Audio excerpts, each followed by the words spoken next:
भक्त बजरंग बली की गाथा सुन लो ध्यान लगाए। लंका का रावण सीता को लेकर गया चुराए, लंका का रावण सीता को।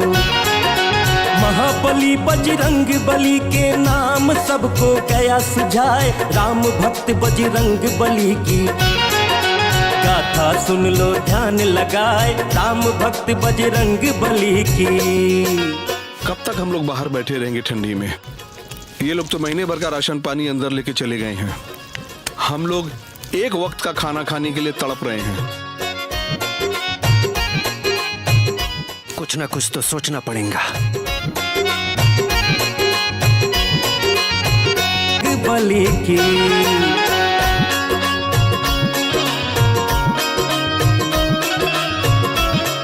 आज रात को ही फैक्ट्री में आग लगा दो। इल्जाम उन दोनों पे लगा दो। बली की गाथा सुन लो ध्यान लगाए। राम भक्त बजरंग बली की।